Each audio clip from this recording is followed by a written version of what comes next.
ఆదికాండము 1వ అధ్యాయం 9వ వచనం. దేవుడు ఆకాశం క్రిందనున్న జలము ఒక చోటనే కూర్చబడి ఆరిన నేల కనబడును గాకని పలుకగా ఆ ప్రకారమాయను. ఆరిన నేల కనపడును గాక. ప్రార్థన చేసుకుందాం. చిన్న ప్రార్థన. కృపానిధి పరిశుద్ధ దయగలిగిన తండ్రి యేసయ్యానికి స్తోత్రం. రాయలపేటను మీరు ప్రేమించి హైదరాబాద్లో మీరు చిన్న సంఘం పరిచయం మీరు అప్పగించారు. ఈ పరిచయం వెనుక మీ హస్తముంచమని నమ్ముతున్నాం. దానికి స్తోత్రం ప్రభా. ఎంతో కీర్తనతో నేను మహిమపరుచున్నాం. అతి ప్రాముఖ్యమైన సమయంకి వచ్చినాం. అది మీ వాక్యమే ఉంది. మా వెనుకలో చదువుకునే యొక్క లేఖన భావన మీరు వడ్డించండి. యేసుక్రీస్తుని దివ్యనామం అడిగి వెళ్తూ ప్రార్థన చేస్తున్నాం తండ్రి. మంచిది. చదువుల వాక్య భావన మనం చదువుకున్నాం. 9వ వచనం. ఆదికాండము 1వ అధ్యాయం 9వ వచనం. దేవుడు ఆకాశం క్రిందనున్న జలము ఒక చోటనే కూర్చబడి ఆరిన నేల కనబడునుగాక. ఈ మాటగా ఉన్నారు. ఆరిన నేల కనబడునుగాక. ఆరిన నేల కనబడునుగాక. అది నా అంశం. ఆరిన నేల కనబడునుగాక. నా సబ్జెక్ట్ నేను పంచుకున్న అంశం ఏంటంటే ఆరిన నేల కనబడునుగాక. ఆదికాండము అనేది ఇది ఒక సీడ్ చాప్టర్, విత్తనపు అధ్యాయం. బైబిల్లో అంతట్లో ఒక విత్తనపు అధ్యాయం ఆదికాండం. మీరు ఒక మామిడి పండును తీసుకోండి, మామిడి విత్తనాలు తీసుకున్నట్లయితే ఆ విత్తనంలో కొన్ని వందల కొమ్మలు ఉన్నాయి, కొన్ని వందల ఆకులు ఉన్నాయి, కొన్ని వందల ఫలాలు ఉన్నాయి చిన్న విత్తన రూపంలో ఉన్నప్పుడు. అలాగే ఆదికాండం అనేది ఒక విత్తనపు అధ్యాయం, సీడ్ చాప్టర్. అందులో చాలా విషయాలు అందులో ఉండే మనకు రావాలి. ఏ అంశం తీసుకున్నా ఖచ్చితంగా ఆదికాండంలోనే మనం వెళ్ళవలసిన వారమై ఉన్నాం. ఆదికాండము మొత్తము 50 అధ్యాయాలు ఉన్నాయి. 50 అధ్యాయాలు మొత్తము 2 భాగాలు విభజించారు. 2 parts. It has divided 2 parts. మొదటి నుండి 11వ అధ్యాయం వరకు అది ఒక భాగము. 12 నుండి 50వ అధ్యాయం వరకు అది 2వ భాగము. ఆదికాండం మొట్టమొదటి అధ్యాయము ఒక నిజమైన ఒరిజినల్ క్రియేషన్, నిజమైన ఒరిజినల్ సృష్టి గురించి వ్రాయబడింది. సృష్టి. 2వ అధ్యాయంలో ఒక దేవుడి కుమారుడు సృష్టించబడటం గురించి వ్రాయబడినది. 3వ అధ్యాయంలో పడిపోయిన మానవుల గురించి పతనం మనకు కనిపిస్తూ ఉంటుంది. 4వ అధ్యాయంలో ఆరాధన గురించి వ్రాయబడింది, కయ్యూను హేబేలు యొక్క ఆరాధన. 5వ అధ్యాయంలో ఆదాము యొక్క వంశావళి గురించి వ్రాయబడింది, జీనాలజీ. 6వ అధ్యాయం నుండి 9వ అధ్యాయం వరకు నోవాహు యొక్క జల ప్రళయం. 10వ అధ్యాయము దేశము విభాగించబడటం గురించి వ్రాయబడింది. 11వ అధ్యాయము అది బాబేలు గోపురం గురించి వ్రాయబడింది. అది ఒక భాగం, అది ఒక పాత్ర. ఎందుకంటే నేను తీసుకున్న అంశాలు పునాది వేసుకుంటున్నాను. నేను ఎందుకంటే వాక్య ప్రసంగం చేసే వాళ్ళకు ఖచ్చితంగా తెలుసు నా ఒక పునాది అనేది నాకు అవసరం. 12వ అధ్యాయం అనేది 12వ అధ్యాయం నుండి 25వ అధ్యాయం వరకు అబ్రహాం యొక్క లైఫ్ హిస్టరీ మనకు కనిపిస్తూ ఉంటుంది. 12వ అధ్యాయంలో దేవుడు అబ్రహాంను బయటకు పిలిచాడు. 13వ అధ్యాయంలో అబ్రహాం లోతులు వేరైపోయారు. 14వ అధ్యాయంలో మెల్కిసెదెకు అబ్రహాంను కలుసుకున్నాడు. 10వ అధ్యాయంలో రక్తంతో దేవుడు నిబంధన చేశాడు. 16వ అధ్యాయంలో శారా మాట విని హాగర్ దగ్గరికి వెళ్ళటం మనం చూస్తా ఉన్నాం.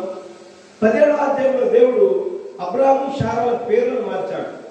శారాయిని శారా గారు, అబ్రహామును అబ్రహాముగా మార్చాడు. 18వ అధ్యాయంలో ఎలోహిం అబ్రహాం దర్శించాడు సింధూర వనంలో. 19వ అధ్యాయంలో 2 దూతలు సొదొమ గొమొర్రా వెళ్ళారు లోతు దగ్గరికి. 20వ అధ్యాయంలో అబీమెలెకు ప్యాలెస్ లో నుండి దేవుడు శారాను బయటకు పిలిచాడు, అబీమెలెకును గద్దించి. 21వ అధ్యాయంలో ఇస్సాకు యొక్క జన్మ. 22వ అధ్యాయంలో ఇస్సాకు యొక్క బలి. 23వ అధ్యాయంలో శారా మరణం గురించి వ్రాయబడింది. 24వ అధ్యాయంలో ఇస్సాకు యొక్క వివాహం. 25వ అధ్యాయం 26 ఇస్సాకు గురించి వ్రాయబడింది. 27 నుండి 36వ అధ్యాయం వరకు యాకోబు గురించి వ్రాయబడి ఉంది, యాకోబు చరిత్ర. 37 నుంచి 50 అధ్యాయం వరకు అది యోసేపు యొక్క చరిత్ర. పాత నిబంధన అనేది 4 పునాదుల మీద కట్టబడింది. 1 అబ్రహాము, 2 ఇస్సాకు, 3 యాకోబు, 4 యోసేపు. అబ్రహాము ఎన్నికకు సాదృశ్యమై ఉన్నాడు, ఇస్సాకు ప్రేమకు సాదృశ్యమై ఉన్నాడు, యాకోబు కృపకు సాదృశ్యమై ఉన్నాడు, యోసేపు పరిపూర్ణతకు సాదృశ్యమై ఉన్నాడు. ఇది ఆదికాండం యొక్క బ్రీఫ్ ఇంట్రడక్షన్, క్లుప్త ఉపోద్ఘాతము. ఒక సమరైజ్ చేసి చెప్పాను ఈ విషయాలు. దయ్యానికి ఈ బైబిల్లో 2 పుస్తకాలు ఇష్టం లేదు. 1 ఆదికాండము, 2 ప్రకటన గ్రంథము. ఈ 2 పుస్తకాల మీద మనకు బాగా పట్టు ఉండాలి. ఎందుకంటే ఆదికాండంలో అపవాది యొక్క గుట్టు బయటపడుతున్నది, ప్రకటన గ్రంథంలో వారి యొక్క అంతము బయటపడతా ఉంది. ఈ ఆదికాండము 50 అధ్యాయం వరకు మొత్తం ఏ రీతిగా ఒక్కొక్క అధ్యాయం ఏముండదు ఎలా చెప్పాను, ప్రకటన గ్రంథంలో అంతగా చెప్తాను నేను. అది నా సబ్జెక్ట్ కాదు, అది మీరు జాగ్రత్తగా గమనించాలి. ఇప్పుడు మనం ఆదికాండంలో మొదటి అధ్యాయంలోకి వచ్చినట్లయితే 3వ దినం గురించి మనం చదువుకుంటున్నాం. ఈ మొదటి అధ్యాయంలో మొత్తం 7 దినాలు ఉన్నాయి. మొదటి అధ్యాయంలో 7 దినాలు ఉన్నాయి. మొదటి దినమున వెలుగును దేవుడు సృజించాడు. 2వ దినమున విశాలను కలుగు చేశాడు. పై జనములు కింద జనములు వేరు చేశాడు. మీరు బైబిల్ గమనిస్తే ప్రతి దినము దేవుడు మంచిది మంచిది మంచిది అన్నాడు, కానీ 2వ దినం గురించి ఆయన ఏ కామెంట్ చేయలేదు, మంచిది అని చెప్పలేదు. అక్కడ లేదు 2వ దినములు. దానికి there is a reason behind that, ఒక అర్థం ఉంది దానికి. 3వ అధ్యాయంలో భూమి మీద వివిధ వృక్ష ఫలములు సృజించబడ్డాయి 3వ దినమున. 4వ దినమున ఆయన నక్షత్రం చేశాడు. 5వ దినమున జలంలో మహామత్స్యములు కలుగు చేశాడు. 6వ దినమున మానవుడు సృజించాడు. 7వ దినము అది విశ్రాంతి అయినది. అయితే ఇప్పుడు మనము 3వ దినం గురించి మనం చదువుకుంటున్నాం. ఒకసారి మనము మొదటి అధ్యాయానికి వెళ్దాం. మీరు ఏ పుస్తకమైనా తీసుకోరండి, ఏ కథ ఏ స్టోరీ బుక్ తీసుకున్నా కానీ చదివినా కానీ మధ్య పేజీలో చదివితే స్టోరీ అర్థం కాదు. ప్రారంభ పేజీలో చదవాలి, అప్పుడే ఆ స్టోరీ నాకు అర్థమవుతూ ఉంటుంది. బైబిల్లో మీరు ఏ సబ్జెక్ట్ తీసుకున్నా, ఏ అంశం తీసుకున్నా ఆదికాండంలోనికి వెళ్ళవలసిన వారు ప్రారంభ అధ్యాయం అదే. ఒకసారి మనం మొదటి అధ్యాయం మొదటి వచనం చదువుకుంటాం. ఆదికాండం 1:1. ఆదియందు దేవుడు భూమి ఆకాశములను సృజించను. చాలు, ఫుల్ స్టాప్. ఆదియందు దేవుడు భూమి ఆకాశములను సృజించను. ఈ మాట హీబ్రూలో బెరేషిత్ బారా ఎలోహిం అనే మాట రాయబడి ఉన్నది. బెరేషిత్ అంటే బిగినింగ్. ఆదికాండం అనే మాట హీబ్రూలో బెరేషిత్ అనే మాట వాడబడింది. తర్వాత బారా అంటే సృజించడం, ఎలోహిం అంటే దేవుడు అని అర్థం. ఈ ఆదికాండం మొట్టమొదటి అధ్యాయం అంతా మీరు జాగ్రత్తగా గమనిస్తే దేవుడు దేవుడు దేవుడు దేవుడు అనే మాట 32 సార్లు రాయబడింది. తర్వాత 2వ అధ్యాయం నుండి దేవుడని యెహోవా దేవుడని యెహోవా దేవుడని యెహోవా అనే మాట మనకు కనిపిస్తూ ఉంటాయి. వాటి అర్థాలు వేరు. అంత జాగ్రత్తగా వెతకాలి బైబిల్. మనం వెండిని వెతికినట్టు వెతకాలి, అందరూ చదవాలి బైబిల్. ఈ మొదటి అధ్యాయంలో మొదటి వచనంలో ఆదియందు దేవుడు భూమి ఆకాశం సృజించాడు, ఫుల్ స్టాప్. వెంటనే 2వ వచనం ఏం రాబడిందంటే భూమి నిరాకారంగాను శూన్యంగాను ఉండేది. చాలు. ఇప్పుడు భూమి నిరాకారంగా ఎలా మారింది, శూన్యంగా ఎలా మారింది? యెషయా భక్తుడు అన్నాడు, యెషయా గ్రంథం 45వ అధ్యాయం 18 వచ్చాడు. యెషయా 45:18. యెషయా గ్రంథం 45వ అధ్యాయం 18 వచ్చాడు. ఆకాశములకు సృష్టికర్త యెహోవాయే దేవుడు, ఆయన భూమిని కలుగజేసి దాన్ని సిద్ధపరచి స్థిరపరచను. ఈ మాట కావాలి. నిరాకారముగా నుండినట్లు ఆయన దాన్ని సృజించలేదు, నివాస స్థలం ఉన్నట్లుగా. అది దేవుడు సృష్టించిన ప్రారంభ సృష్టి, ప్రారంభ భూమి నివాస యోగ్యమైనట్లుగానే సృజించాడు. ఆయన నిరాకారంగా ఉండటానికి మాత్రము సృజించలేదు. మీరున్న భూమి ఈ భూమి యొక్క చుట్టుకొలత 25,000 మైళ్ళు. ఈ భూమి యొక్క చుట్టుకొలత దీని మందం ఉంది కదా, థిక్నెస్ మందము 8,000 మైళ్ళ మందం. ఈ 8,000 మైళ్ళ మందం తవ్వి చూస్తే లోపల మండుచున్న అగ్ని కూడా ఉంది. కారణం ఏంటంటే ఇది కూడా సూర్యులో వెళ్ళిపోయిన ఒక ముక్క. ఈ ప్లానెట్ లో నుండి వేరే ప్లానెట్ లోకి వెళ్ళి మీరు భూమిని చూస్తే ఇది మీకు మండుచున్న అగ్నిగోళంలా కనిపిస్తూ ఉంటుంది. ఎందుకు చెప్తారంటే ఈ భూమిలో ఎన్ని పదార్థాలు ఉండాలో అవన్నీ దేవుడు ప్రారంభ సృష్టిలో ఉంచాడు. ఆదిలో దేవుడు భూమి ఆకాశం సృష్టించాడు. ఆ భూమిలో ఈ భూమిలో ఏమేమి పదార్థాలు ఉండాలో అవన్నీ పెట్టి ఒక ఆకారం గల దానిగా సృష్టించాడు. మొదటి వచనంలో. రెండవ వచనంలో సరికి భూమి నిరాకారంగాను శూన్యంగా మారింది. మరి యెషయా అన్నాడు అసలు నిరాకారంగా ఉండడానికి సృష్టించలేదు, ఆయన నివాసయోగ్యమైనట్టుగా సృజించాడు. అంటే ఈ మొదటి వచనానికి రెండవ వచనానికి దేర్ ఇస్ ఎ గ్యాప్, ఒక గ్యాప్ ఉన్నది. దాన్ని ఏమన్నారంటే ఏంజలిక్ పీరియడ్ అన్నారు, దేవదూతల యుగము అని అన్నారు. సరే, నేను ఈ భూమిని ఈ ఆకాశం చెప్పదలుచుకోలేదు, కానీ భూమి అంటే మన శరీరం అయి ఉన్నది, గుర్తుపెట్టుకోవాలి. నేను సంక్షిప్తంగా త్వరగా ముగిస్తున్నాను. భూమి అంటే మన శరీరం, ఎందుకంటే మనం కూడా ఈ భూమిలో తీయబడిన ఒక భాగమై ఉన్నాము. వజ్రంలో తీయబడిన ముక్కనేమన్నారు చెప్పాలి, వజ్రం. బంగారంలో తీయబడిన ముక్కనేమన్నారు, బంగారం. మరి భూమిలో తీయబడిన భాగాన్ని ఏమన్నారు చెప్పాలి, భూమి. అంటే మనం దేంతో దాచే ఉంటాము. ఆదికాండం 2వ అధ్యాయం 7వ వచనం. ఆదికాండం దేవుడని యెహోవా నేలమంటితో నరుని నిర్మించి వాని నాసికారంధ్రములలో జీవవాయువును వదగా నరుడు జీవాత్మాయను. చాలు. దేవుడు నేల నుండి నరుని తీసుకున్నాడు, నేల నుండి ఆయన నరుని సృజించాడు. ఆదికాండం 1:27 చదువుకుందాం. 1:27. దేవుడు తన స్వరూపమందు నరుని సృజించాడు. చాలు. దేవుడికి ఏ స్వరూపం అయితే ఉందో ప్రారంభంలో అదే స్వరూపంలో నన్ను సృజించాడు. అది సృజించబడిన శరీరం అది. కానీ 2వ అధ్యాయం 7వ వచనం వచ్చేసరికి దేవుడు ఏం చేశాడంటే నేలమంటిని తీసుకున్నాడు. ఈ భూమిలో మోర్ దెన్ 100 ఎలిమెంట్స్ ఉన్నాయి. ఇందులో దేవుడు 16 ఎలిమెంట్స్ తీసుకున్నాడు. ఈ 16 ఎలిమెంట్స్ ద్వారా దేవుడు ఒక మానవ నిర్మాకాన్ని నిర్మించాడు. మీ శరీరాన్ని నాకు చూస్తే ఎలా ఉంటుంది, ఉప్పగా ఉంటుంది. అంటే ఇందులో సాల్ట్ ఉంది. మీరు హాస్పిటల్కి వెళ్తే డాక్టర్ గారు మీకు ఐరన్ టాబ్లెట్లు ఇస్తారు. అంటే ఇందులో ఏముంది, ఐరన్ ఉంది. మీ పిల్లలు రబ్బర్ తిన్నారు అనుకోండి, డాక్టర్ దగ్గరికి వెళ్తా అంటారు, డాక్టర్ గారు మీ పిల్లవారికి సల్ఫర్ తక్కువైందని అంటారు. ఇటువంటి 16 పదార్థములను 16 ఎలిమెంట్స్ దేవుడు తీసుకొని ఒక మానవ నిర్మాకారాన్ని నిర్మించాడు. హల్లెలూయా. ఈ నిర్మించబడిన మానవ శరీరంలో మొదటి అధ్యాయం 27వ వచనంలో శరీరం, అది వాక్యం శరీరం, అది దేవుడు కలిగిన శరీరం, అది సృజించబడిన శరీరం. ఆ శరీరాన్ని తీసుకొచ్చి ఈ మట్టి శరీరంలో అని ఊదాడు. అప్పుడు నరుడు జీవించాత్మయ్య ఉన్నాడు. హల్లెలూయా. ఎందుకు చెప్తున్నా అంటే మొదటి వచనంలో భూమి నిరాకారంగా లేదు, ఆకారం గలదానిగా సృజించబడింది. ఈ భూమిలో తీయబడిన మానవుడు కూడా ప్రారంభ సృష్టిలో దేవుని స్వరూపము, దేవుని ప్రతిరూపము, దేవుని ప్రతిబింబము, ఒక పర్ఫెక్ట్ మ్యాన్ గా, పరిపూర్ణమైన మానవుడిగా మొట్టమొదటి మానవుడు సృజించబడ్డాడు. అయితే నిరాకారం ఎప్పుడే ఏర్పడింది, మానవుడి పత్రం, ఆదాము యొక్క పత్రమును బట్టి మనుషులు ఏమయ్యాడంటే నిరాకారంగా శూన్యంగా మారాడు.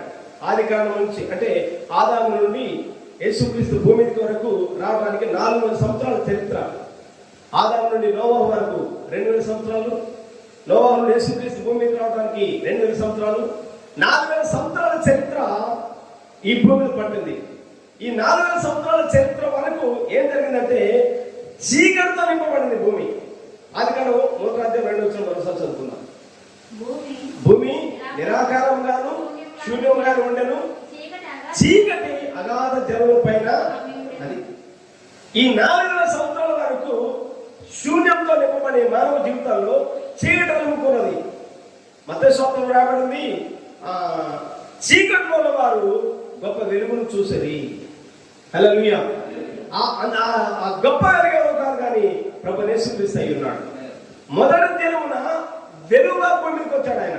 మొదటి దినమున వెలుగు. ఆ వెలుగు వెంట ప్రభు అన్నాడు, I'm the light of the world అన్నాడు. నేను లోకమునకు వెలుగై ఉన్నాను అన్నాడు. ఆ వెలుగే ప్రభువైన యేసుక్రీస్తు అయి ఉన్నాడు. 4000 సంవత్సరాల చరిత్రలో మానవుడు చీకట్లో ఉన్నాడు, అంధకారంలో ఉన్నాడు, నిరాశ నిస్పృహలో ఉన్నాడు, నిరాకారమైన స్థితిలో ఉన్నాడు, నిస్సాయ స్థితిలో ఉన్నాడు, ఒక గురి అనేది లేని పరిస్థితిలో ఉన్నాడు. మానవుడికి దేవుడికి మధ్యలో ఒక గ్యాప్ ఏర్పడింది, అగాధం ఏర్పడింది. మనిషి ఏమో ఆదాయమో అందరూ ఆకులు కట్టుకున్నాడు. ఆకులు అంటే మతము ద్వారా దేవుడి దగ్గరికి రావాలని చూశాడు, కానీ అది జరిగే పని కాదు. ఒక పెద్ద గ్యాప్ ఏర్పడింది, అగాధం ఏర్పడింది. ఆ అగాధం దగ్గరికి అగాధం దాటుకొని దేవుడికి దేవుడికి రాలేడు, కానీ దేవుడే అగాధం దాటుకొని 4000 సంవత్సరాల తర్వాత యేసుక్రీస్తుగా ఈ భూమికి వచ్చాడు ఆయన. హల్లెలూయా. ఎందుకంటే చీకట్లో ఉన్న వారిని, అంధకారంలో ఉన్న వారికి వెలుగునివ్వటానికి ఒక వెలుగుగా యేసుక్రీస్తు భూమికి వచ్చాడు. మొదటి దినమున దేవుడు వెలుగును సూచించాడు. రెండవ దినమున ఆయన ఏం చేశాడంటే పై జనములను కింద జనములను వేరుపరచాడు. అది ప్రభువైన యేసుక్రీస్తుగా సిలువ మరణమే సాదృశ్యమైనది. అందుకని దాని గురించి ఆయన ఏ కామెంట్ చేయలేదు. రెండవ దినం గురించి మంచిదని అనలేకపోయాడు. మొదటి దినం సూచించాడు, మంచిది అని చెప్పాడు. మూడవ దినం సూచించాడు, మంచిది అని చెప్పాడు. 4వ దినము, 5వ దినము, 6వ దినం, 7 దినాలు కూడా దేవుడు మంచిది మంచిది అన్నాడు. కానీ రెండవ దినం గురించి ఆయన ఏ కామెంట్ చేయలేదు, మంచిది అని అనలేకపోయాడు. కానీ కారణం ఏంటంటే ఇది టైపాలజీ. యేసుక్రీస్తు యొక్క ఫిర్మమెంట్, ఆకాశ పై జనములు కింద జనముల మధ్యలో ప్రభువైన యేసుక్రీస్తు ఆయన సిలువ మరణానికి సాదృశ్యమై ఉన్నాడు. ఆ సిలువ యాగముల గురించి ఆయన మంచిది అని కామెంట్ చేయలేకపోయాడు. ఎందుకంటే యెషయా అన్నాడు, ఆయన మనుషులు చూడనల్లని వారిగా మార్చబడ్డాడు ఆయన. హల్లెలూయా. వ్యసనాక్రాంతుడుగాను మనుషులు చూడనల్లని వారిగా మార్చబడ్డాడు. అది రెండవ దినం. ఇప్పుడు నేను టాపిక్లోకి వస్తున్నాను. ఇప్పుడు నేను తీసుకున్నాను, పునాదిగా తీసుకున్నాను, ఫౌండేషన్ గా తీసుకున్నాను. సందర్భాన్ని బట్టి త్వరగా ముగిస్తాను. 3వ దినం సరికి దేవుడు జలములన్నింటినీ ఒక చోట సమకూర్చాడు. ఆ జలరాశికి సముద్రం అని పేరు పెట్టాడు. తర్వాత జలంలో నుండి తీయబడిన ఆ భాగములకు నేల అని పేరు పెట్టాడు, భూమి అని పేరు పెట్టాడు. అప్పుడు ఆ భూమికి అక్కడ ఆరిన నేల కనబడుగా అని చెప్పాడు. ఆరిన నేల ఎప్పుడైతే ఆరిన నేల కనబడిందో అప్పుడు ఆరిన నేలలో నుండి వివిధ రకమైన ఫలవృక్షములను ఆయన మొలిపించాడు. ఆయన హల్లెలూయా. జలములో ఉన్నప్పుడు ఫలవృక్షాలు మొలిపించలేదు. జలము నుండి వేరు చేయబడిన తర్వాత ఆరిన నేల ఎప్పుడైతే కనబడిందో ఆరిన నెలలో ఆల్రెడీ కొన్ని విత్తనాలు పడి ఉన్నాయి. అక్కడ వివిధ రకమైన ఫలవృక్షములు ఆరిన నేల మొలిపించుగాక అని చెప్పాడు. అంటే మూడో దినమున జీవాహారం మనకు బయటకు వస్తూ ఉంటుంది. హల్లెలూయా. బైబిల్లో ఆరిన నేల మనకు 3 సందర్భాలు కనిపిస్తూ ఉంటుంది. ఆదికాండంలో, తర్వాత 8వ అధ్యాయంలో గమనిస్తే నోవాహు జలప్రళయం తదనంతరం 8వ అధ్యాయము 23 వచనం అనుకుంటాను. 23 వచనం ఆరిన నేల అక్కడ వారికి కనిపించింది. ఆదికాండం 8:23 13 వచ్చింది సార్. ఆదికాండం మరియు 601వ సంవత్సరం మొదటి నెల తొలి దినమున నీళ్లు భూమి మీద నుండి నోవాహు చూసినప్పుడు నేల ఆరి ఉండేను. చాలు. 3వ దినమున ఆరిన నేల కనిపిస్తా ఉంది. జలప్రళయం తర్వాత ఆరిన నేల మనకు కనిపిస్తా ఉంటుంది. తర్వాత నిర్గమాకాండం 14వ అధ్యాయం 22వ వచనం 14:22 నీళ్లు విభజింపబడగా ఇశ్రాయేలీయులు సముద్రము మధ్యలో ఆరిన నేల మీద పోయిరు. చాలు.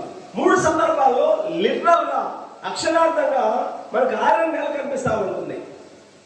అయితే మీరు గమనించండి, బైబిల్ ఏదైనా న్యాచురల్ టైప్స్, స్పిరిచువల్, ప్రకృతి సంబంధమైన ఏ దేన్ని తీసుకున్నా దాన్ని ఖచ్చితంగా మనము ఆత్మ సంబంధమైన దానికి పోలిక చూసుకోవాలి.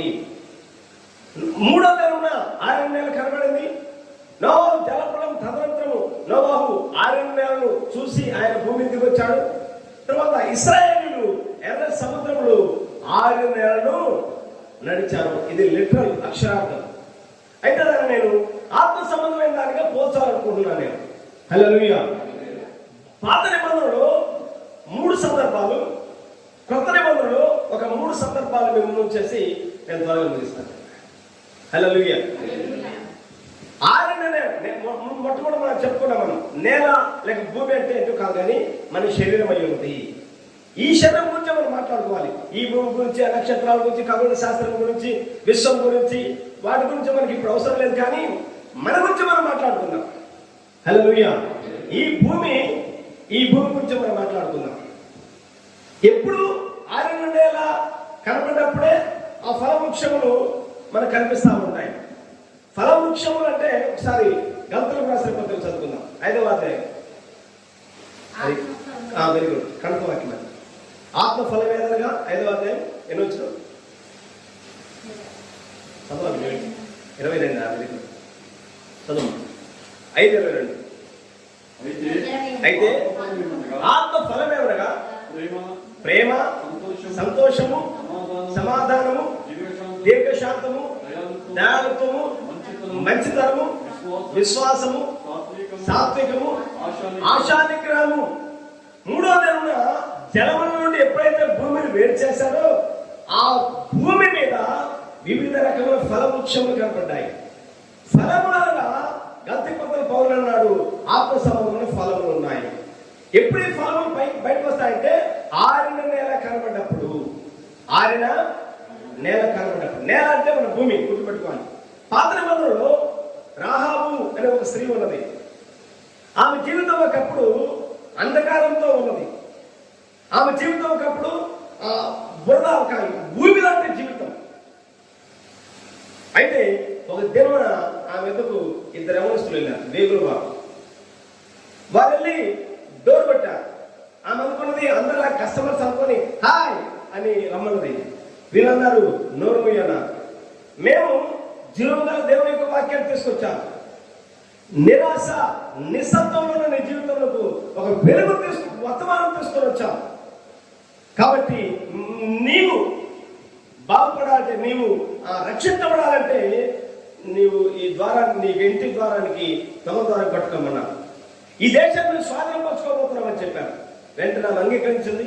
వర్తమానం మెసేజ్ అంగీకరించింది. ఆ వేలు వారు చెప్పిన వాక్యం అంగీకరించింది. ఇంటికి ఆ తొగర దారం, రెడ్ దారం కట్టుకుంది. అది ప్రభువైన యేసుక్రీస్తు రక్తం అయి ఉన్నది. హల్లెలూయా. ఎప్పుడైతే ఆమె వేగుల వారు ఆ యొక్క మెసెంజర్స్ చెప్పిన వర్తమానం అంగీకరించిందో ఆమె జీవితంలో మార్పు వచ్చింది. ఈ శరీరం ఏమైందంటే కంప్లీట్ గా 6 నెలలా కనబడింది. ప్రశాంతమైన వాతావరణం ఆమెలో ఉన్నది. ఆ తర్వాత వెంటనే ఆమె బిజినెస్ క్లోజ్ అని బోర్డు పెట్టేసింది. ఆ తర్వాత శల్మాన్ అనే వ్యక్తి ఎరుక పట్టణంలోకి వచ్చిన తర్వాత ఈ రాహాబును వివాహం చేసుకున్నాడు. ఆమె గర్భంలో నుండి ప్రభువైన యేసుక్రీస్తు ఈ భూమి మీదకి వచ్చాడు. రాహాబు యొక్క జీవితము 6 నెలలుగా ఉన్నప్పుడు కంప్లీట్ గా, అంటే బురద జీవితంలో నుండి ఆరిపోయిన నేలగా ఆమె జీవితం ప్రశాంతంగా ఉన్నప్పుడు అందులో ఒక అందమైన లిల్లీ ప్రభువైన యేసుక్రీస్తు ఆ వంశంలో నుండి వచ్చాడు. ఒక ఫలవృక్షము రాహాబులో నుండి బయటకు వచ్చింది. నేను చెప్పేది అర్థమవుతుందా? అర్థమవుతామని చెప్పండి. హల్లెలూయా. రెండోది రూతును మీరు గమనించండి. రూతు గ్రంథం మీరు గమనిస్తే రూతు గ్రంథంలో 4 అధ్యాయాలు ఉన్నాయి. 1వ అధ్యాయము రూతు తీర్మానం చేసుకున్నది. 2వ అధ్యాయము రూతు పని చేసింది. 3వ అధ్యాయము రూతు విశ్రాంతి తీసుకున్నది. 4వ అధ్యాయము రూతు బహుమానం పొందుకున్నది. రూతు పొందుకున్న బహుమానం ఏంటో కాదు, కానీ బోయజు వివాహమే రూతు పొందుకున్న బహుమానం అయి ఉన్నది. అయితే రూతు ఒకప్పుడు మోయాబీయురాలు. మోయాబీయులు అంటే అదొక బురదగుంట జీవితం. అది లగ్జూరియస్ లైఫ్. అది దేవుని భయము, వాక్యము, దేవుని సన్నిధి లేదు. అటువంటి స్థితిలో నుండి దేవుడు ఆమె ఇశ్రాయేలు వంశంలో చేర్చినప్పుడు ఆమె నయోమి, నీ దేవుడే నా దేవుడు, నువ్వు ఎక్కడ పడుకుంటావు అక్కడ పడుకుంటావు, నువ్వు ఎక్కడ ఆరాధన చేస్తావు నేను ఎక్కడ ఆరాధన చేస్తాను అని ఎప్పుడైతే ఆమె అక్కడికి వచ్చిందో అప్పుడు దేవుడు ఆమె జీవితంలో ఒక 6 నెలలుగా చేశాడు. ఆమె అందులో ఆమెకు బోయజు వివాహం చేశాడు. ఆమె గర్భంలో నుండి ప్రభువైన యేసుక్రీస్తు వచ్చాడు. అద్భుతమైన ఫలవృక్షము ఆమెలో నుండి వచ్చింది. హల్లెలూయా. అలా మీరు పాత నిబంధనలో యెషయా అనే వ్యక్తి కనిపిస్తూ ఉంటాడు. నేను రిఫరెన్స్ చెప్పగలను, సందర్భాన్ని బట్టి మీకు తెలుసు కాబట్టి నేను త్వరగా ముగిస్తున్నాను. యెషయా అనే భక్తుడు ఉన్నాడు. ఆయన ఒకప్పుడు ఏం చేశాడంటే, ఆయన ఉన్న కాలంలో ఒక రాజు ఉన్నాడు. ఆ రాజు పేరు ఉజ్జియా. యెషయా భక్తుడే, ప్రవక్త అయినప్పటికీ ఆయన కూర్చుంటే లేచిన కానీ ఆ రాజును కూర్చోపోగొట్టేవాడు. రాజు ఇలా వాడేవాడు, రాజు చాలా మంచివాడు, రాజు బాగా నిర్వహించేవాడు, రాజు పరిపాలన చాలా బాగుంది, రాజు అడ్మినిస్ట్రేషన్ బాగుంది. ఉజ్జియా లేస్తే ఉజ్జియా గురించి మాట్లాడేవాడు, ఉజ్జియా గురించే కనపరిచేవాడు. ఒక దినం దేవుడు అసలు ఉజ్జియాను లేకుండా చేశాడు. ఉజ్జియా చనిపోయాడు. ఎందుకంటే తన సంబంధం లేని దాంట్లో ఎంటర్ అయ్యాడు. ఉజ్జియా చనిపోయాడు. కూర్చొచ్చి ఉజ్జియా చనిపోయిన తర్వాత ఇప్పుడు యెషయా ఏం చేశాడంటే దేవుని మందిరంలోకి వచ్చాడు. దేవుని మందిరంలోకి వచ్చి మోకరించి ప్రార్థన చేస్తా ఉన్నాడు. ప్రార్థన చేస్తా ఉన్నప్పుడు అప్పుడు ఆ దేవుడు ఆ పరలోకం తెరవబడింది. యెషయా పెదవులు కాల్చబడ్డాయి. అక్కడ యెషయా మాట్లాడాడు, అయ్యా నేను అపవిత్రమైన వాడను, అపవిత్రమైన పెదవులు గలవాడను అన్నాడు. ఏ పెదవులు గలవాడు? అపవిత్రమైన పెదవులు. ఎందుకు అపవిత్రమైన పెదవులు అంటే కూర్చున్న లేసిన రాజును పోడేవాడు. ఆయన దేవుని పోవడం ప్రక్కన పెట్టాడు, వాక్యం పోవడం ప్రక్కన పెట్టాడు, రాజును పోవడం మొదలు పెట్టాడు. అందుకని ఇక్కడ అప్పుడు అర్థమైన నేను మొట్టమొదటి అపవిత్రమైన పెదవులు గలవాడును, నా పెదవులు శుద్ధి చేయి. దేవుడు తన పిల్లల అగ్ని స్తంభమును ఆ పురుగుని తీసుకొచ్చి ఆయన నాలుకను ముట్టాడు. ఎప్పుడైతే ఆ నాలుక శుద్ధి చేయబడిందో, ఎప్పుడైతే ఆయన పరిపూర్ణమైన ఆరోగ్యంతో అంటే 6 నెలలు మార్చబడ్డాడు, మొట్టమొదటి ఆయన కన్య గర్భవతి కుమారుడితో ప్రోత్సహించాడు ఆయన. హల్లెలూయా. 6 నెల అనేది మన జీవితంలో చాలా అవసరమై ఉన్నది. 6 నెల అంటే సముద్రం నీటి నుండి వేరు చేయబడాలి, సముద్రం నుండి వేరు చేయబడాలి. బైబిల్లో సముద్రము అన్ని తెరలు సూచిస్తూ ఉంటుంది. యెషయా గ్రంథంలో రాబడింది 57వ అధ్యాయంలో రాబడింది. యెషయా గ్రంథం 57వ అధ్యాయంలో భక్తి 20 వచ్చాడు. 57-20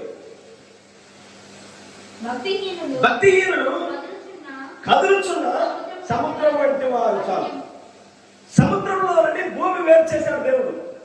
సముద్రం అంటే భక్తిహీనులు, భక్తిహీన జనాంగంలోని, భక్తిహీన స్థితిగతుల్లోని, భక్తిహీన బురద గుంటలో నుండి వేరు చేయబడి నప్పుడే 6 నెలలు కనబడతా ఉంటుంది. ఒక రామ్ లాగా, ఒక రూతు లాగా, ఒక యెషయా లాగా 6 నెలలు కనబడినప్పుడే అందులో నుండి ఫలవృక్షములు, మంచి అద్భుతమైన వృక్ష ఫలములు కనిపిస్తూ ఉంటాయి. హల్లెలూయా. తర్వాత నేను కొత్త నిబంధనలోకి వచ్చి 3 సందర్భాలు చెప్పి నేను ప్రకటన జస్ట్ ముడేసి నా ముగింపును చేస్తాను నేను. హల్లెలూయా. కొత్త నిబంధనలో 3 వ్యక్తులు ఉన్నారు. చాలా మంది ఉన్నారు, కానీ నేను తీసుకున్న అంశంలో 3 వ్యక్తులు తీసుకున్నాను. ఒకటి సమరయ స్త్రీ. యోహాను సువార్త 4వ అధ్యాయం అంతా చదువుకున్నది సమరయ స్త్రీ గురించి రాయబడి ఉన్నది. ప్రభువు యేసు క్రీస్తు ఒక దినమున ఆయన నడుచుకుంటూ ఆ సమరయ పట్టణంలో సుకార్ అనే గ్రామమున యాకోబు కట్టించిన బావి ఉన్నది. ఆ బావి దగ్గరికి వెళ్ళాడు. ఆయన వెళ్ళి అక్కడ నుంచున్నాడు. ఈ సమరయ స్త్రీ జీవితం ఏంటంటే అస్తవ్యస్తంగా ఉన్నది, అర్థం కాని పరిస్థితి. ప్రారంభం చదువుకున్నా కదా, భూమి నిరాకారంగాను శూన్యంగా. ఆ భూమి గురించి పక్కన పెట్టండి. ఈ భూమి నిరాకారంగా శూన్యంగా ఉన్న పరిస్థితి. ఏ నిర్ణయం తీసుకోవాలో అర్థం కాని పరిస్థితి, ఏం చేయాలో అర్థం కాని పరిస్థితి. ఒక ప్రక ఆర్థిక పరిస్థితులు, ఒక ప్రక కుటుంబ పరిస్థితులు, ఒక ప్రక భయంకరమైన స్థితిగతులు, ఒక ప్రక లోక సమస్యలు, బురద గుంటతో నింపబడిన ప్రాంతం ఇదంతా. ఏమి నిర్ణయం తీసుకోవాలి అర్థం కాని పరిస్థితి. అలసిపోయింది. అడుగులు వేసుకుంటూ ఆమె బాబు దగ్గరికి వెళ్తా ఉంది. బాబు దగ్గరికి వెళ్ళిన తర్వాత ఆల్రెడీ అక్కడ ఒక యవనస్తుడు కూర్చొని ఉన్నాడు. ఈయనెవరో అని అనుకున్నది. సరే నాకెందుకులని ఆమె కడవ బావిలో వేసింది. నీళ్ళు చేదుకున్నప్పుడు ఇంట్లో స్వరం పడింది, అమ్మ నాకు దాహమునకు. ఆమె చూసి ఆయన వే ఆఫ్ డ్రెస్, వస్త్రధారణ గమనించి నువ్వు యూదుడవు కదా అన్నది. యోహాను సువార్త 4వ అధ్యాయం 7వ వచనం, 4వ అధ్యాయం 9వ వచనం, 4:9. ఆ సమరయ స్త్రీ, యూదుడమైన నీవు సమరయ స్త్రీనైనా నన్ను దాహమునకిమ్మని అంటే ఆయన చూసి ఏమనుకున్నావా? యూదుడు అనుకున్నాడు. ప్రభు నాడు అసలు నేను ఎవరో తెలుసుకుంటాను మాట్లాడదాను కాదు. నువ్వు వెళ్ళి go and get your husband అన్నాడు. నీ వెళ్ళి నీ భర్తను, ఏ భర్తను తీసుకున్నావు అర్థం కదా, భర్తలందరూ తీసుకున్నామన్నాడా? భర్తలందరూ తీసుకున్నామన్నా, నీ భర్తను తీసుకున్నామన్నాడు. సింపుల్ గా ఎస్కేప్ అయింది. నాకు భర్త లేడు. ప్రభు నిజమే నీ పరిస్థితి ఇది అని చెప్పినప్పుడు హృదయరాశాలు వేచించాడు ఆయన. అప్పుడు అన్నదామా 19వ వచనం. అప్పుడు ఆ స్త్రీ, అయ్యా నీవు ప్రవక్తవని నమ్ముచున్నాను. మొదట ఏమనుకున్నది? యూదుడు అనుకున్నది. ఎప్పుడైతే పదరాశలు వెచ్చించాడో, నీవు యూదుడు మాత్రమే కాదు, నువ్వు ప్రవక్తవని నమ్ముచున్నాను అన్నదా. హల్లెలూయా. ప్రభు అన్నాడు, ఇంత తాగదు. ఒక దిన నిజమైన ఆరాధన గురించి మాట్లాడాడు. ఒక దినం రానున్నది, యెరూషలేములో కానీ 4 గోడల మధ్యలో దేవుడు ఆరాధించబడాడు. ఎందుకంటే దేవుడు ఆత్మ కనుక ఆయన ఆరాధించు ఆత్మతోను. నిజమైన వర్షిప్ గురించి మాట్లాడినప్పుడు అప్పుడు అన్నది ఆమె, అయ్యా మెస్సయ్య అనమాట ఆయన వచ్చినప్పుడు ఈ సంగతులను మాకు సవివరంగా తెలియజేయబడింది. ప్రభు అన్నాడు, నీతో మాట్లాడుతున్నా నేనే అని. హల్లెలూయా. వెంటనే కొండ విడిచిపెట్టింది, ఊళ్ళోకి వెళ్ళది, రండి ఈయన మెస్సయ్య కాడా అని చెప్పింది. అప్పుడు యేసుక్రీస్తు వెలుగుగా ఆమె దగ్గరకు వచ్చాడు. గుర్తుపెట్టుకోవాలి, యేసుక్రీస్తు వెలుగుగా ఆమె దగ్గరకు వచ్చాడు. వెలుగుగా ఆమె దగ్గరకు వచ్చినప్పుడు ఆమె లోపల ఆ జీవితము, ఆ అంధకారంతో బురదతో నిన్న జీవితమును ఆయన వాక్యంతో ఆరోగ్యంగా చేశాడు ఆమె. హల్లెలూయా. ఎందుకంటే ఆమెలో నుండి ఫలవృక్షం బయటికి రావాలి. ఆమెలో దాగున్న ఫలాలు ఏదైతే ఉన్నాయో, ఫలాలు ఏవైతే ఉన్నాయో అవి బయటకు రావాలి. ఎప్పుడు బయటకు వస్తున్నాయంటే యేసుక్రీస్తుని కలుసుకున్నప్పుడు. వెలుగు ఎప్పుడు అవసరమండి? దేవుడు మొదట ఎందుకు వెలుగు చేశాడు? Botany life. వెలుగు ఎప్పుడు అవసరం అంటే భూమి కింద మొక్కలు, భూమి కింద విత్తనములకు జీవం రావాలంటే సూర్యుని యొక్క వెలుగు అవసరమై ఉంది. వెలుగు ఎప్పుడైతే విత్తనాన్ని తాగుతుందో ఇది మొలకెత్తకూడదు అని దాని మీద పెద్ద కాంక్రీట్ దర్శ కానీ పక్కన మొలుస్తూ ఉంటున్నది. వెలుగులో అంత పవర్ ఉన్నది. ఆ వెలుగు ప్రభు యేసుక్రీస్తుగా భూమి మీదకి వచ్చాడు. అయితే వెలుగు ఇప్పుడు మానవ గుణాలను ధరించుకొని బాగుదేరుకున్నాడు ఆయన. సమరయ స్త్రీ జీవితం, ఆమె శరీరం, మన శరీరమే భూమితో పోల్చబడింది. విత్తనం అన్న భూమి, గుర్తుపెట్టుకోవాలి. ఆమె జీవితం, ఆమె శరీరంలో అంతర్గతంలో ఒక విత్తనం దాగి ఉన్నది, ఒక సీడ్ ఉన్నది, ఒక ఫలవృక్షం ఉన్నది. నేను చెప్తున్నా అర్థం. హల్లెలూయా. ఆ విత్తనం వెలుగునివ్వడానికే ప్రభు యేసుక్రీస్తు అక్కడికి వెళ్ళాడు. మీరు గమనించండి, ఒక విత్తనాన్ని తీసుకోండి. విత్తనం భూమిలో నాటినప్పుడు అది మొలకెత్తాలి అంటే సూర్యులకు వెలుగు దాన్ని తాకాలి. రెండోది, ఆ విత్తనం కుళ్ళిపోవాలి. అయితే విత్తనం అంతా కుళ్ళు పట్టదండి. ఆ విత్తనంలో కుళ్ళు తాకిన ప్లేస్ ఎక్కడో ఉంది, సమయం. విత్తనంలో కుళ్ళు తాకిన స్థలం అనేది ఎక్కడో ఉన్నది. అది ఎక్కడ అని ల్యాబొరేటరీ తీసుకెళ్లి టెస్ట్ చేస్తే కనిపించదు. అయినా కానీ అందులో కుళ్ళు తాకిన స్థలం అనేది ఒకటి ఉన్నది. విత్తనంలో అదే దాని లైఫ్. విత్తనంలో కుళ్ళు తాకిన స్థలం ఎలా ఉందో ఈ జీవితంలో కూడా కుళ్ళు, పాపము, అవిధేయత, పనిమాల ఆలోచనలు తాకిన స్థలం అంటే ఒకటి ఉన్నది. హల్లెలూయా. సమరయ స్త్రీ, her body was collapsed but her mind was virgin. ఆమె శరీరం కుళ్ళు పట్టింది కానీ ఆమెలో కుళ్ళు తాకిన ప్లేస్ ఒకటి ఉన్నది. నేను చెప్తాను, గమనించండి. మరి మీరందరూ అంటారు దేవుడు నాలో ఉన్నాడు, దేవుడు నాలో ఉన్నాడు, దేవుడు నాలో ఉన్నాడు. మంచిదే. అయితే దేవుడు ఆయన పిల్లల్లో ఉన్నప్పుడు దేవుడు కలుసుకునే స్థలంలో పాతాళ దయ్యాలన్నీ కలిసి ఏకమైన కానీ ఆయన ఉండే ప్లేస్ లోకి రాలేదు.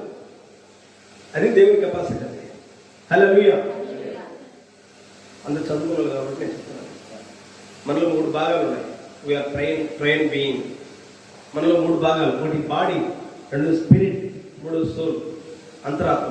శరీరము, ఆత్మ, అంతరాత్మ. బాడీకి 5 సెన్సెస్ ఉన్నాయి. 5 జ్ఞానేంద్రియాలు ఉన్నాయి, మనందరూ తెలుసు. బాడీకి 5 సెన్సెస్, 5 జ్ఞానేంద్రియాలు ఎలా ఉన్నాయో స్పిరిట్ కూడా 5 సెన్సెస్ ఉన్నాయి. ఆత్మ కూడా 5 సెన్సెస్ ఉన్నాయి. 5 యాట్రిబ్యూట్స్ ఆఫ్ ద స్పిరిట్. ఆ స్పిరిట్ లో 5 సెన్సెస్ ఏంటంటే imagination, conscious, reason, memory, affection. ఇది స్పిరిట్ కి సంబంధించింది. మూడోది సోల్ అంటే అంతరాత్మ. అంతరాత్మే విశ్వాసంలో దేవుడు నివసించే స్థలం. అది అంతరాత్మే అది కుళ్ళు తాకిన స్థలం అయి ఉంది. విత్తనంలో కుళ్ళు తాకిన స్థలం ఎలా ఉన్నదో సమరయ స్త్రీలో కూడా కుళ్ళు తాకిన స్థలం అంటూ ఉంటుంది. అంటే 5 భర్తలు కూడా వెళ్ళలేని స్థలములకు ప్రభు యేసుక్రీస్తు కలిగాడు. హల్లెలూయా. అంతరాత్మలో ఆయన ఉన్నాడు. ఇప్పుడు సమరయ స్త్రీ ఎప్పుడైతే ఆ వెలుగును కలుసుకోలేదో, ఆ జలంలోనే ఆమె ఎప్పుడైతే వేరైపోయిందో, క్రీస్తుని కలుసుకున్న తర్వాత ఆమె జీవితం ప్రశాంతంగా ఉంది. 6 నెలలుగా మార్చబడింది. 6 నెలలుగా మార్చబడింది కాబట్టి ఆ నెలలో ఏం రావాలి? ఫలవృక్షం రావాలి కదా. ఖచ్చితంగా ఫలవృక్షములు రావాలి. హల్లెలూయా. కీర్తన గ్రంథంలో పోతాం ఒకసారి. మొదటి కీర్తన అందరికి కలిసి వాక్యం చదవండి. దుష్టులు ఆలోచించకుండా నడవక, పాపుల మార్గము నిలవక, అపహాసం కూర్చుండక, యెహోవా ధర్మశాస్త్రమునందు ఆనందించుచు దివారాత్రము దానిని ధ్యానించువాడు ధన్యుడు. ఈ మాట వల్ల అతడు నీటి కాలువల యోరను, రైట్, ఎక్కడ నాటబడాలి? నీటి కాలువల యోరను నాటబడాలి. నీటి కాలువ ఉందా? నీటి కాలువల బహువచనం అది. నీటి కాలువలు అంటే ఒకటి పాత నిబంధన, రెండవది క్రొత్త నిబంధన. హల్లెలూయా. ఆ వాక్యములకు సమీపంలో నాటబడాలి. పాత నిబంధన అంటే పాత నిబంధన ఏముంటుందంటే ధర్మశాస్త్రం ఉన్నది, ప్రవక్తలు ఉన్నారు, కీర్తనలు రాయబడ్డాయి. ఆ ధర్మశాస్త్రం సమీపంలో నాటబడాలి. చెట్లు అంటే అక్షరాత్మ చెట్లు కాదు, చెట్లు అంటే మనుషులే. ప్రవక్తలకు సమీపంలో నాటబడాలి, వాక్యములకు సమీపంలో నాటబడాలి. అప్పుడు ఏమవుతుందంటే ఆ ఆకు వాడక తన కాలమందు ఫలమిచ్చట్టు వలె. ఈ మాట గమనించాలి. తన కాలమందు ఫలమిచ్చుచట్టు వలె. ఎప్పుడు తన కాలమందు ఫలమిస్తావు అంటే నీవు ఎప్పుడైతే ఆ యోరలు నీటి వాగులు గల ప్రాంతంలో నువ్వు నాటబడతావు. నీటి వాగులు అంటే ఒకటి పాత నిబంధన, రెండు కొత్త నిబంధన. పాత నిబంధనలో ప్రవక్తలు ఉన్నారు, వాక్యం ఉన్నది, ధర్మశాస్త్రం ఉన్నది. దానికి సమీపంలో నువ్వు అంటుకట్టబడితే, సమీపంలో నాటబడినట్లయితే నీవు నీ కాలమున ఫలమిస్తావు.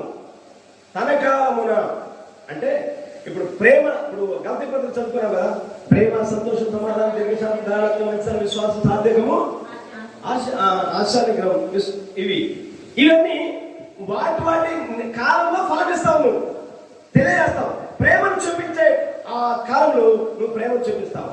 తన కాలం అంటే నీకు నిర్ణయించబడే కాలంలో ఆ ఫలాన్ని బయటకు తీసుకొని వస్తామని అర్థం. హల్లెలూయా. ఉదాహరణ, మోషే ఉన్నాడు. మోషే దేవునికి ప్రవక్త. ప్రవక్త అంటే profit is nothing but the word. ప్రవక్త అంటే ఆ గడికి పంపించిన వాక్యం. ఆ ప్రవక్త వాక్యములకు సమీపమున ఒక చెట్టు నాటబడింది. ఆ చెట్టు ఎవరంటే యెహోషువ. మోషేను అనుసరించే నడిచాడు. మోషే తదనంతరం యెహోషువ తన కాలమందు ఆయన ఏం చేస్తాడంటే ఆ ఫలాన్ని బయటకు తీసుకొని వచ్చాడు. సూర్యుడా నువ్వు ఆగు అన్నాడు, చంద్రుడా నీవు ఆగు అన్నాడు. తన కాలం వచ్చినప్పుడు ఆ వాటిని బట్టి ఆ గిఫ్ట్ అనేవి అప్రత్యవతా ఉంటాయి. హల్లెలూయా. అలాగే కొత్త నిబంధనలో కూడా అపోస్తలులు ఉన్నారు, అపోస్తల బోధ ఉన్నది. ఆ వాక్యం అంగీకరించిన వారు తన కాలం ఫలం ఇచ్చేట్టు వలె ఉంటారు. ఇప్పుడు గమనించండి, సమరయ స్త్రీ ఆమె జీవితంలో అస్తవ్యస్తంగా ఉన్న జీవితము క్రీస్తును కలుసుకున్న తర్వాత ఆమె 6 నెలలుగా మార్చబడింది. ఎందుకంటే యేసుక్రీస్తు వెలుగై ఉన్నాడు. వెలుగు ఎప్పుడైతే ఆమెను తాకిందో 6 నెలలుగా మార్చబడింది. అప్పుడు ఆమెలో దాగిన ఫలములు ఏవైతే ఉన్నాయో అవి బయటకు వచ్చాయి. ప్రేమ, ఉదాహరణకు ప్రేమ అది ఒక ఫలం. ప్రేమ అంటే ఫలం అండి. ప్రేమ అంటే మన లోకంలో ప్రేమల గురించి మాట్లాడుకుంటాం. లోకంలో చాలా ప్రేమలు ఉంటాయి. ఫిలియో, అగాపే, చారిటాస్ అనే ప్రేమలు ఉంటాయి. ఫిలియో అంటే మానవ ప్రేమ. తల్లిదండ్రుల ప్రేమ నీడవలే గతించును, భార్యాభర్తల ప్రేమ వికసించిన ప్రేమ పుష్పము, బంధుమిత్రుల ప్రేమ వెలుగుచున్న నూనె దీపము. ఇవి ఫిలియో ప్రేమ. ఈ బదులు ప్రేమలు కానీ తాత్కాలికమైన ప్రేమలు. ఈ ప్రేమ గురించి కాదు మాట్లాడింది. అగాపే అంటే దైవ సంబంధమైన ప్రేమది. ఆ దైవ సంబంధమైన ప్రేమ నీలో ఎప్పుడైతే నువ్వు 6 నెలలుగా మార్చబడతావో దైవ సంబంధమైన ప్రేమతో నింపబడతావు. హల్లెలూయా. సంతోషం. రెండవది సంతోషం. సంతోషం అంటే లోకం డబ్బులు ఉంటే సంతోషం, ఆస్తిపాస్తులు ఉంటే సంతోషం, అంతస్తులు ఉంటే సంతోషం, టీవీలో ఇంటి నిండా సామాన్లు ఉంటే సంతోషం. మనకు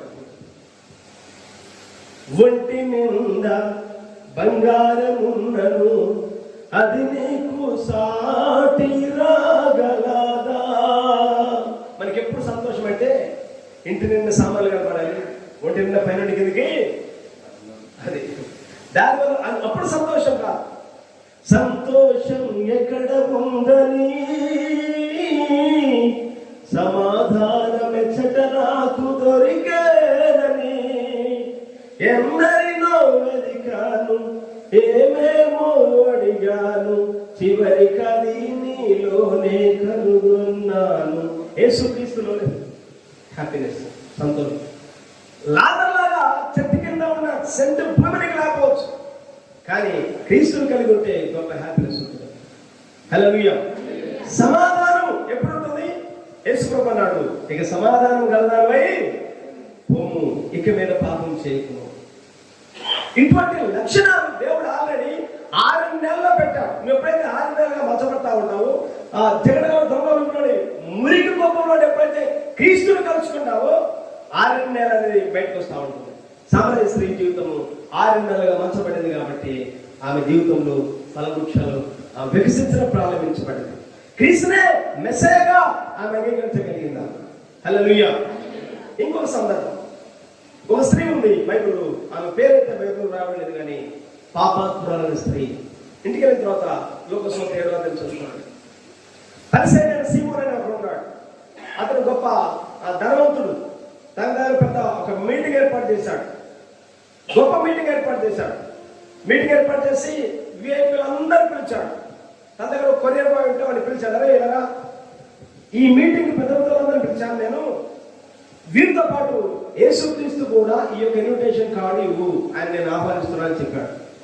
ఆ కొరియర్ బాయ్ ఆ ఇన్విటేషన్ కార్డు తీసుకొని దాను మొదలుకొని బయర్షెబా వరకు పరిగెత్తాడు. ఇజ్రాయెల్ దేశంలో దాను ఏ చివరం ఉన్నది, బయర్షెబా ఆ చివరం ఉన్నది. పరిగెత్తి మెస్సైని కలుసుకున్నాడు ఒక మీటింగ్ లో. అయ్యా పలానా సీమోను దగ్గర వచ్చాను, ఆయన గొప్ప బోధకుడు, గొప్ప ధనవంతుడు, ఆయన మీటింగ్ పెట్టాడు, మిమ్మల్ని రమ్మన్నాడు. ప్రభు నన్ను వస్తాను పోన్నాడు. ఆయన మాట ఇచ్చాడు కాబట్టి ఆయన ఖచ్చితంగా నెరవేర్చి చేసేవాడు ఆయన. సరే ఆ దేవుడు ప్రభు ఆ ఇంటికి వస్తా ఉన్నాడు. అప్పటికే సీమోన్ ఇంట్లో పెద్ద మీటింగ్ జరుగుతూ ఉంది. పెద్దలందరూ వచ్చారు. అందరూ సింహాసనం అక్రాసంగా కూర్చున్నారు. ఎవరి పనులు వారికి అప్పగించారు. సీమోన్ ఏం చేశాడు? ఎవరు పిలిచి, అరే భోజనాలు చేసే పని ఇది, వచ్చిన కాలు కడిగే బాధ్యత అనేది, గుర్రాలకు గడ్డేసే బాధ్యత అనేది, టెంట్లు చూసుకునే బాధ్యత అనేది, ఎవరి పనిలో వాళ్ళు నిమగ్నమై ఉన్నారు. మీటింగ్ ఇస్ గోయింగ్ ఆన్, జరుగుతూ ఉన్నది. ఈ సమయం ఏం జరిగిందంటే అర్జునుడు స్త్రీ అలా నడుచుకుంటూ వస్తుంది. ఆ రోజు ఎవరు మనుషులు బయట లేరు, ఎందుకంటే అందరూ సీమోన్ మీటింగ్ కాబట్టి అక్కడికి వచ్చారన్నారు. ఆమె గమనించి టెంట్లు, ఈ భోజనాలు, ఈ అట్టాసులు అని చూసి ఇక్కడ ఏం జరుగుతుందని వచ్చి ఆమె కూడా అక్కడికి వచ్చింది. వెనకాల బ్యాక్ సైడ్ కూర్చొని అందరు గమనించింది. ప్రభునేసు ఆ ఇంటికి వచ్చి చివరిలో అక్కడ కూర్చున్నాడు. అందరు గమనించింది కానీ ఆమె దృష్టి, ఆమె కన్ను ఆ చివరిలో ఉన్న ప్రభునేసు క్రీస్తు మీద పడ్డాయి. ఆయన చూసి ఆమెన్నది పక్కన ఉన్న వ్యక్తిని అడిగిందామా, ఆయన ఎవరండి? అమ్మ ఆయన ఎవరో కాదు, నజరేయుడు యేసు. ఎప్పుడైతే నజరేయుడు యేసు అన్నమాట విన్నదో ఈ మన మనసులో 2 విషయాలు విన్నాయి. నాకు అన్నోట్లో ఉంటే చూస్తే చాలా బుక్స్ ఉన్నాయి, కామెంటరీస్, బైబిల్ బుక్స్, అట్లా అంతగా చదవాలి. ఎంతో సమయం వృధా చేస్తున్నాం మనం. బైబిల్ సంబంధించిన కామెంటరీస్, దానికి సంబంధించిన పుస్తకాలు, దానికి సంబంధించిన విషయాలు, ఇవన్నీ చదివితే మీకు ఎన్నో అద్భుతమైన విషయాలు ఉంటాయి. అయితే అవన్నీ చదివితే వాటన్ని మేము రసం తీసి మేము బోధిస్తా ఉన్నాం. హల్లెలూయా. అప్పుడు ఆమె అన్నది, ఎప్పుడైతే ఆయన నజరేయుడు యేసు అన్నమాట విన్నదో వెంటనే 2 విషయాలు అవసరం వెళ్ళాయి. ఒకటి, ఒకప్పుడు నాలాంటి విచారంలో పట్టబడిన స్త్రీ రాళ్ళతో చావబట్టబడడానికి సిద్ధంగా ఉంది. అందరూ ఒక చేతిలో బైబిల్ పట్టుకున్నారు, ఒక చేతిలో రాయి పట్టుకున్నారు. ఆమె చంపడానికి తీసుకొచ్చారు. యేసుక్రీస్తు దగ్గర తీసుకొచ్చినప్పుడు ఆయన ఆమెతో మాట్లాడి ఆమె మీద ఒక్క రాయి కూడా పడకుండా ఆమె కాపాడే వ్యక్తి ఈయన కాడా అనుకున్నాడు ఆమె. హల్లెలూయా.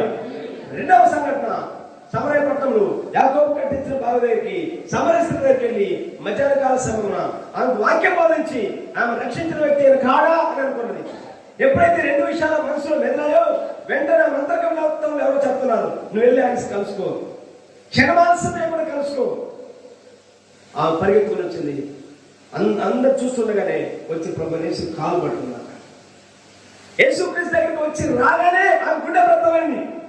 బైబిల్లో రాబడింది, దైవ చిత్తానుసారమైన దుఃఖము రక్షణార్థమైన దేవుని సన్నిధి అనగానే గుండె బ్రతలో ఎందుకంటే యాకోబు అన్నాడు, ఇది దేవుని మందిరమే కానీ వేరొకటి ఇది భయంకరమైన స్థలము. హఠాత్తుగా డ్యాన్స్ వేసుకోవడం కాదు, పశ్చాత్తాపడేస్తాం. ఎప్పుడైతే ప్రభు దగ్గరికి వచ్చిందో ఆ మేడవడం ప్రారంభించింది. ప్రభు కూడా ఆ మేడం వచ్చాడు, ఏడ్చింది. ఆ తర్వాత ఆమెకు చూడటానికి టవర్ కనపడలేదు, వ్రేలాడుచున్న వెంట్రుకలు కనపడ్డాయి. ఆ వ్రేలాడుచున్న వెంట్రుకలు ఆయన పాదములు తుడిచింది. ఎందుకు పాదములు విరాలాడుచున్న వెంట్రుకలు తుడిచింది అంటే స్త్రీకి తల వెంట్రుకలు పెంచుకోవాలనే ఘనం బైబిల్ రాబడింది. స్త్రీకి తల వెంట్రుకలు పెంచుకోవడానికి ఘనం. ఇప్పుడు మనమంతా ఏం చేస్తున్నాం? స్త్రీలు సిస్టర్స్ సినిమాలు చూసి, టీవీలు చూసి, ఫ్యాషన్లు చూసి వెనకాల వెంట్రుకలని శైలి లాగి ముందు కత్తిరిస్తూ ఉంటారు. ముందెంటికలు లాగి కత్తిరిస్తూ ఉంటారు. ఏ స్త్రీ వెంట్రుకలు కత్తిరించుకోకూడదు, అది దయ్యం. విశ్వాసం మాత్రం అలా చేయకూడదు. స్త్రీ తల వెంట్రుకలు పెంచుకోవడం ఏంటంటే ఘనము. ఈయన ఆయన తల వెంట్రుకలతో ఆయన పాదం చూసినట్టు అర్థం ఏంటంటే ఆమెకున్న ఘనమంతా ఆయన పాదం ముందు పెట్టింది. అటుపక్క పరిసర సీమోను వచ్చాడు. ఏమి ఎటువంటిది నేను తెలియదు అనుకున్నాడు. ప్రభు పిలిచాడు, సీమోను ఎలారా, నేను వచ్చినప్పటి నుంచి నాకు కనీసం మర్యాద చూపలేదే, నా కాళ్ళకు నీళ్ళు ఇవ్వలేదు, నా తలకు నూనె రాయలేదు. ఈమె నన్ను విస్తారంగా నా పాదం ముద్దు పెట్టుకుంది అంటే దాని అర్థం ఏంటంటే ఆమె నన్ను విస్తారంగా ప్రేమించింది కనుక ఆ విస్తార పాపములు క్షమించబడెను. హల్లెలూయా. విస్తార పాపం అంటే నేను అక్కడ అలా చేస్తుంది, మొన్న అలా చేస్తుంది, అటుకులు అలా చేస్తుంది, అంతకుముందు అలా చేస్తుంది, ఏం అవసరం లేదు. ఒక విషయం చెప్తున్నాను గమనించండి. యేసు ప్రభు ఒక వ్యక్తిని క్షమిస్తే నీ గత జీవితం ఆయన గుర్తులేదు, మర్చిపోయి ఆయన తన మనసులో ఉండే తీసి మర్చిపోయి సముద్రంలో విసిరేస్తాడు. అది యేసు ప్రభు యొక్క గొప్పతనం. హల్లెలూయా. కాబట్టి ఆయన క్షమించాడు. ఆయన ఎప్పుడైతే ఈ యొక్క పాపాత్ముల స్త్రీ యేసును కలుసుకోలేదు, యేసుక్రీస్తు వెలుగు ఆమె జీవితం అప్పటి వరకు అంధకారంతో ఉన్నది, బురద జగడగల భూమిలో ఉన్నది, బురదతో ఉన్నది.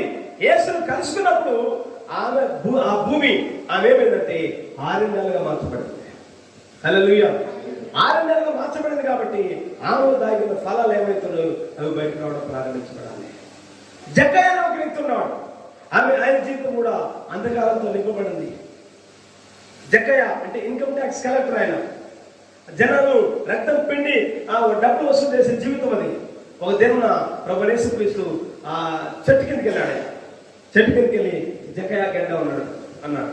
మీకు ఇక్కడ ఒక విషయం చెప్తాను. యేసుక్రీస్తు ఈ భూమి మీదకి వచ్చింది ఎందుకంటే అందరు రక్షించాలని కాదు, నశించిందానని.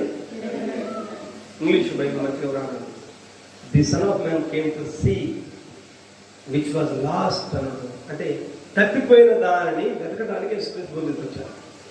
ఎందుకు ఆయన కరెక్ట్ గా ఆ చెట్టు దగ్గర ఉంటున్నాడంటే చెట్టుపైన ఒక వస్తువు ఉందని తెలుసు. జక్కయ్య కిందిగా ఉన్నాడు.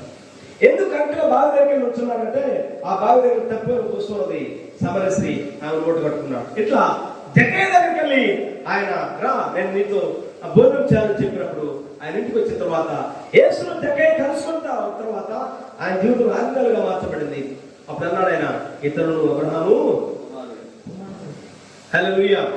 3వ దినం మీరు గమనించినట్లయితే 6 నెలలు కనబడినప్పుడే 6 నెలల నుండి ఫల వృక్షములు బయటకు వస్తూ ఉంటాయి. ఫల వృక్షములు బయటకు వస్తూ ఉంటాయి. అది జీవాహారం. ప్రత్యక్ష ప్రారంభంలో 7 పార్ట్స్ ఉన్నాయి. మొట్టమొదట ఆవరణలో మీరు ఎంటర్ అవగానే మీకు ఇతర బలిపేట కనిపిస్తూ ఉంటుంది. అది ప్రభు యేసుక్రీస్తు శిలువకు సాదృశ్యం. అతను కొంచెం ముందుకు రాగానే మీకు ఇతడి గంగాలో కనిపిస్తూ ఉంటుంది. అది బాప్తిస్మం అయి ఉన్నది. ఆ తర్వాత పరిశుద్ధ స్థలంలోకి ఎంటర్ అవగానే ఇటు ప్రకారంగానే సముఖ రొట్టెల బల్ల కనిపిస్తూ ఉంటుంది. 3వ సముఖ రొట్టెల బల్ల 3వ దినమున భూమి ఆహారం కనిపిస్తూ ఉంటుంది. ఇశ్రాయేలు యాత్రలో 3వ జర్నీ ఏంటంటే మొదటిది ఆయన పస్కాలు వారు తిన్నారు. ఆ తర్వాత 2వది ఎర్ర సముద్రము. ఆ పస్కా మొదటి వెలుగుగా యేసుక్రీస్తు భూమికి రావటం, గొర్రెపిల్లగా భూమికి వచ్చి వధించబడ్డాడు. ఆ తర్వాత 2వ దినము ఆయన వెలుగును ఒక విషాదం కలుగు చేశాడు. అదేంటంటే ఎర్ర సముద్రం పారవటం అయి ఉన్నది. 3వ దినమున వారికి దేవుడు మన్నాను కురిపించాడు. ఇశ్రాయేలు మన్నా ఎప్పుడు తింట ప్రారంభించారంటే ఎర్ర సముద్రం దాటిన తర్వాత. ఎర్ర సముద్రం ముందు కాదు, ఎర్ర సముద్రం దాటిన తర్వాత దేవుడు వారికి మన్నాను కురిపించడం ప్రారంభించాడు. అది 3వ సందర్భం. ప్రత్యక్షంలో 3వ భాగము అది ఒక జీవాహారం. అది 3వ దినమున భూమి ఫలవృక్ష స్థితిగా ఉన్నది. ఇప్పుడు నేను చూస్తున్నా, నీ భూమి నా భూమి, మనమందరం భూమితో నింపబడ్డాం. మన జీవితాలు అస్తవ్యస్తంగా ఉన్నాయి. భూమి నిరాకారంగాను శూన్యంగా. మన జీవితాలు ఒకప్పుడు ఇది కాదు. ప్రారంభంలో దేవుని రూపం, దేవుని స్వరూపము, దేవుని ప్రతిరూపం, దేవుని ప్రతిబింబం కలిగిన మానవుడు ఆదాము పాపం బట్టి ఈ రూపం ఏర్పడింది. మనకున్న ఈ శరీరము ఇది ఒరిజినల్ క్రియేషన్ కాదు. ఇది నీవు నేను కలిగిన ఈ శరీరము వంకర మార్గంలో వచ్చాము. ఇది సెక్సువల్ బాడీ. ఇది మన తల్లిదండ్రులు మనకి ఇచ్చిన శరీరం ఇది.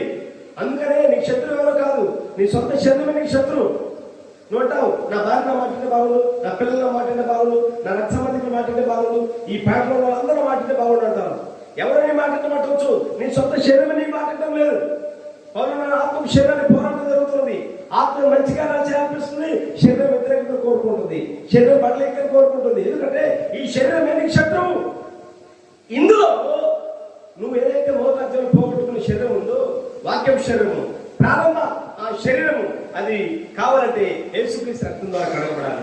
యేసుక్రీస్తు అని వెలుగు నువ్వు తాకినట్లయితే నీ శరీరం అనే భూమి అది 6 నెలలుగా మార్చబడతావు. 6 నెలలుగా మార్చబడ్డప్పుడు నీలో ఏవైతే ఫలాలు దేవుడు పెట్టాడో ఆ ఫలాలు బయటకు రావాలి. హృదయంలో చాలా ఉంటాయి, 13 గుణలక్షణాలు ఉన్నాయి. అవి బయటకు రావడం కాదు. దొంగతనాలు, విచారాలు, ఇవన్నీ ఉన్నాయి, అవి కాదు. కానీ ఈ 6 నెలలు నువ్వు 6 నెలలుగా మార్చబడితే, క్రీస్తు రక్తంలో నువ్వు కడగబడినట్లయితే నీలో దేవుడు ఏ ఫల వృక్షమైతే పెట్టాడు, సువార్త అనే ఆ వరం పెట్టాడా, అది ఆ సువార్తలో ముందుకెళ్తావు. పాటలు పడే వరం పెట్టాడా ఈ భూమిలో, ఆ పాటలు పడే వరంతో ప్రభు శుద్ధిస్తా ఉంటావు. పరిచయం చేసే వరం పెట్టాడా, ఆ పరిచయంలో వరంలో పోతా ఉంటావు. దేవుడు నీలో ఏమైతే పెట్టాడో ఆ ఫల వృక్షం ఈ భూమిలోని బయటకు వస్తా. ఎందుకంటే నువ్వు 6 నెలలుగా మార్చబడ్డప్పుడు. హల్లెలూయా. 3వ దినాన 6 నెలల ప్రభువుగా కన్నాడు. 6 నెలలుగా నువ్వు మార్చబడినట్లయితే, ఎప్పుడు 6 నెలలుగా మార్చబడ్డంటే నీ సొంత క్రియలు కాదు, సొంత విధానం ద్వారా కాదు, కానీ యేసుక్రీస్తు రక్తం బట్టి. యేసుక్రీస్తు నీ జీవితంలో వ్యక్తిగతంగా ఒక్కసారి కలుసుకుంటే నీ జీవితం కంప్లీట్ ఎంటైర్ డిఫరెంట్. ఖచ్చితంగా అది వేరవుతుంది. అది అనుభవించిన వాళ్ళకు మాత్రం తెలుసు. అతి పరిశుద్ధంలో ప్రధానానికి వెళ్ళినప్పుడు ఒక కక్కను వినబడతా ఉంటుంది. అంటే లోక శబ్దానికి వినబడు, బయట ఏం జరుగుతుందో నాకు అవసరం లేదు. ఆయన అతి పరిశుద్ధంలో కనబడేది ఏంటంటే రక్తం పట్టుకోవడం, యెహోవా పరిశుద్ధుడు, యెహోవా పరిశుద్ధుడు, యెహోవా పరిశుద్ధుడు, స్తుతి తప్ప వేరేదేం లేదు అక్కడ. అలాగే మీరు క్రీస్తులో అతి పరిశుద్ధంలో కలవడం ఏంటంటే నువ్వు క్రీస్తులోకి పొందబోయి ఉన్నది. క్రీస్తులో ఉన్నట్లయితే నీ జీవితంలో స్తుతి, ఆరాధన, ఆత్మ ఫలములు అవి బయటకు వస్తాయి. కాబట్టి 3వ దినాన 6 నెలల కనబడదు అని 6 నెలలుగా ఎప్పుడైతే నువ్వు మార్చబడతావో అందులో దేవుడు నీళ్ళు దాచించిన బహుమానం ఫలాలు ఏమైతే ఉన్నాయో అవన్నీ బయటకు వస్తాయి. గల్తీ పత్రం మన 5వ అధ్యాయం చదువుకున్నాం కదా, 9 ఫలాలు ఉన్నాయి. అక్కడ లెక్క పెడితే 9 ఫలాలు ఉన్నాయి. వాస్తవానికి 10 ఉండాలి. ఆ 10వ ఎక్కడ ఉందంటే మత్తయి 11వ అధ్యాయంలో ఉంటుంది. 11వ అధ్యాయంలో అంటాడు ఆయన, 11వ అధ్యాయం 6వ వచనం, 10వ 11వ అధ్యాయం 6వ వచనం. మరియు నా విషయమై అభ్యంతరం పడని వాడు ధన్యుడు. చాలు. మత్తయి సువార్త 5వ అధ్యాయంలో 9 ధన్యతలు ఉంటాయి. ఆత్మ విషయమై దేవుని వారి ధన్యులు, దుఃఖపడి వారి ధన్యులు, ఇట్లా ఆ లెక్క 9 ధన్యతలు ఉన్నాయి. 10వ ధన్యత కూడా ఉంది. ఆ 10వ ధన్యత ఏంటంటే మత్తయి సువార్త 11వ అధ్యాయం 6వ వచనం ఉంటుంది. అదేంటంటే నా విషయం అభ్యంతరం పడని వాడు ధన్యుడు. ప్రభువు యేసుక్రీస్తు నువ్వు కలిగి ఉండాలి. 6 నెలలుగా నువ్వు మార్చబడినట్లయితే యేసుక్రీస్తునే నువ్వు కలిగి ఉంటావు. అసలైన వ్యక్తులు నువ్వు కలిగి ఉంటావు. ఆయన కలిగి ఉన్నట్లయితే, ఆయన గట్టిగా పట్టుకున్నట్లయితే, యాకోబులాగా రాత్రి పెరుగులాడు, ఆయన నువ్వు పట్టుకున్నట్లయితే వెంటనే నీ జీవితం మార్చబడతా ఉంటుంది. నీలో దాగిన, నీలో దేవుడు ఏమైతే తలాంతులు పెట్టాడో, ఏమైతే వరములు పెట్టాడో, ఏమైతే ఫలాలు బయటకు రావడం పెట్టాడో, అప్పుడు దినంలో అప్పుడు అవన్నీ బయటకు రావడం ప్రారంభిస్తూ ఉంటాయి. 3వ దినాన 6 నెలల కనబడుగాక. ప్రభు మాటలు దీవించు.